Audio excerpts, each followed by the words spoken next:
Welcome back, ladies and gentlemen, with our second topic today in the breakfast show. The Grand Egyptian Museum wins the Green Building Award and from the Environment and the Development Forum. To shed more light on this, we have the pleasure to have this phono with our dear guest, Dr. Ayman Abdul Wahab, United Nations Environmental Affairs and Risk Management Senior Advisor. Good morning, sir. Good morning. Well, Dr. Abdul Wahab, what is the importance of the award that the Grand Egyptian Museum have received, being a green building? Well, first of all, thank you very much for having me today. It's an honor to talk about the Grand Egyptian Museum. It's our pleasure. Thank you. For me, as an environmentalist, actually, I can say that the old sailors, the Egyptians, were the first to know about environment and to know about green building. And actually, it's a very, very suitable collection to have these old treasures in a green building. And when we talk about green building, we talk about how to utilize the location of the building, how to orient the building, and to utilize the natural light and the ventilation and even the shape of the building. So all these aspects were taken into consideration by Egyptians. Actually, until now, many researchers are searching about the magic of the pyramid shape, and it's very well documented that the pyramid shape reserve material and it rejuvenates material.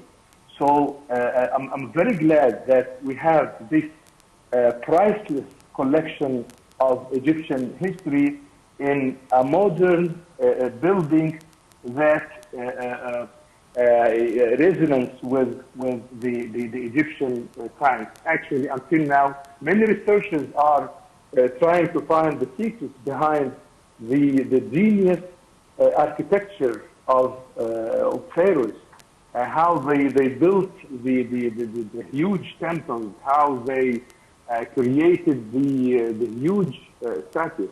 And now I can say that we are trying to imitate what Egyptians have done many thousands of years ago.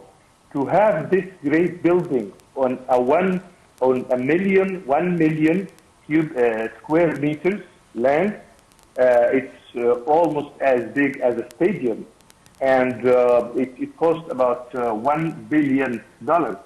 So we are talking about a landmark from all aspects. If we talk about architecture, it's one of a kind. If we talk about history, it's one of a kind. So this landmark of Egypt, of modern Egypt, is going to be like a magnet that will attract all people from around the corners of the world to come and see the combination between the genius old Egyptian and the genius modern Egyptian. Yes. This is how I can see the Great Egyptian Museum. Yes, so Dr. Abdul Wahab, concerning the monuments that the Grand Egyptian Museum is encompassing, is it by being a green building that would be a kind of a protection also for the monuments there inside the museum? Well, actually, there's different ways of protecting, the mummies and the statues, and we have, experts in this regard. And actually, the group of people who worked in restoring these artifacts, about 5,000 young men and women were working just to restore these artifacts. And there are many ways to protect, but I don't think that the building itself will play a role in this respect. it's a science in itself, you know, how to preserve old artifacts, how to protect it.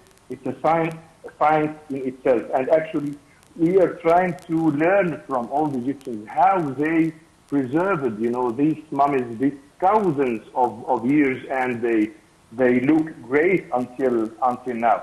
So I believe that you know, these artifacts are in good hands and in a good protection way. Yes, so away from the importance of the Grand Egyptian Museum encompassing thousands and thousands of monuments of the Egyptian civilization, um, why is it important to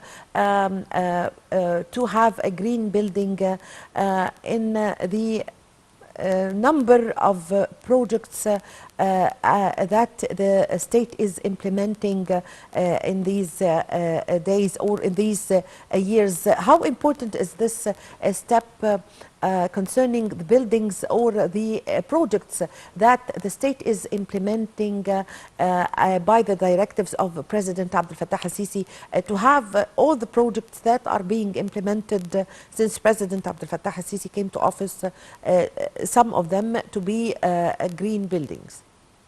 Oh, well, actually, during the past few years, Egypt was very concerned about environment and about how to construct green buildings in the whole country. And since Egypt hosted COP27, it has been playing a very pivotal role as a model and as example of honoring the environment and honoring the green architecture concept.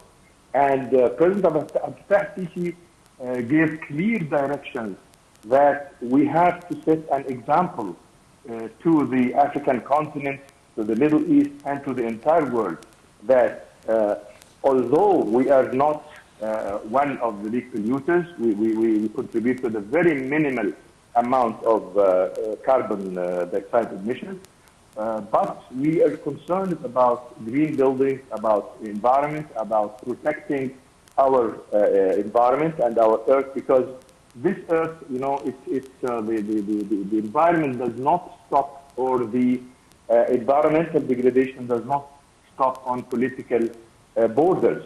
It crosses all these borders, and when something happens in Europe, it affects Africa and all over the world. So that's why President Fattah al-Sisi gave clear instructions that we have to be an example and a model to the entire world about how to adopt the green architecture and environmental protection for the entire project on Egypt.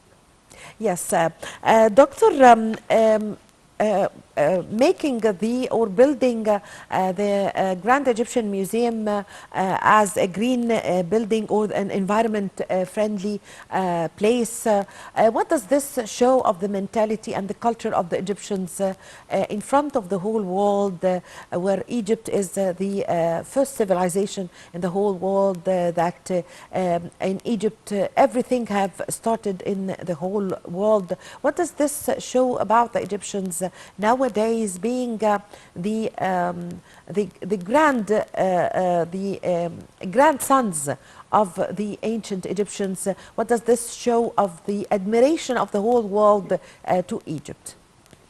Well, this comes very nicely in harmony with the mentality of the Egyptians since the dawn of civilization on Earth. And actually, when you go back to the pharaohs, they honored the river Nile, they honored the nature, and they believed that everybody will be asked about how he treated the planet Earth, how he treated other creatures, how he treated nature, and how he conserved everything around him and just took what he needs. And now we are playing the same role, but in a modern way. We are using technology We are using new means of construction, how to conserve heat, how to conserve energy. And we all know the environmental projects all over the country, like the solar panels and like the wind farms in Za'faran and in Quaymat along the Gharda'a and Red Sea line. So Yes. this comes in very, very good harmony with the symbolic, fact of the museum, tying between the old Egyptian who respected environment and the modern Egyptian who respect the environment in a modern way. Yes, I thank you very much for your time. Thank you also for your valuable information, Dr. Ayman Ibrahim Abdul Wahab, United Nations Environmental Affairs and Risk Management Senior Advisor. Thank you very much for joining us over the phone. And with this, my dear viewers, we come to the end of this episode of our program, The Breakfast Show. I was in the company of my colleague Mahisi Rabia. My name is Amal Mukhtar. Thank you for watching.